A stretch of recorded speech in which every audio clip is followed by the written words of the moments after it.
Alors le laboratoire Quetertil est né de la fusion de deux entités, un laboratoire qui a été créé en 1946, le laboratoire Thiel, et le laboratoire Queter en 1956. Et en 2002, la fusion de ces deux entités a donné naissance au laboratoire Quetertil que nous connaissons aujourd'hui.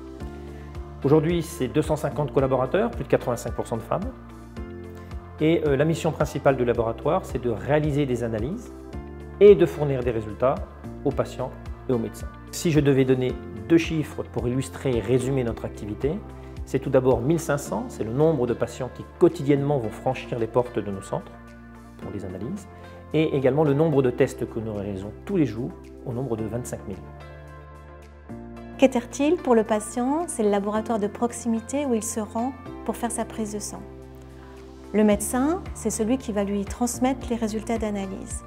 Et entre les deux, il y a tout un processus complexe et de haute technologie pour maîtriser les phases préanalytiques, analytiques et post-analytiques, c'est surtout la transmission des résultats. On a un très haut niveau d'automatisation, c'est un choix qui est délibéré, ça permet de garantir la sécurité des prélèvements. On a des identifications par code barre, des transmissions informatiques des demandes et des résultats. Ça permet aussi de garantir la sécurité de nos collaborateurs. Ils manipulent ainsi beaucoup moins d'échantillons potentiellement infectieux. Ça permet aussi de maîtriser le délai de rendu des résultats. Et tout ça, ça libère du temps pour les personnes qui travaillent ici à Quetertil, pour leur optimiser, si vous voulez, leurs tâches, que ce soit des tâches à valeur ajoutée.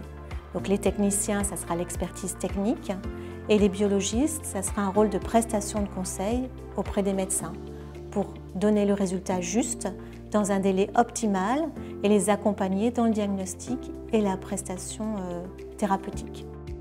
L'intérêt pour nous de participer au prix luxembourgeois de la qualité et de l'excellence, c'était surtout de pouvoir nous confronter à un autre référentiel qui est beaucoup moins métier, voire pas du tout métier, qui nous sort de nos habitudes.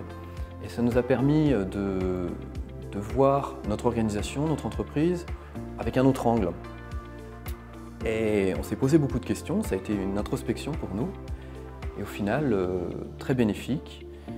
Et surtout, nous avons pu dégager un certain nombre d'axes d'amélioration sur lesquels nous allons travailler. Ça nous conforte dans l'idée qu'on est sur la bonne voie au niveau de la qualité et de l'organisation générale de notre entreprise.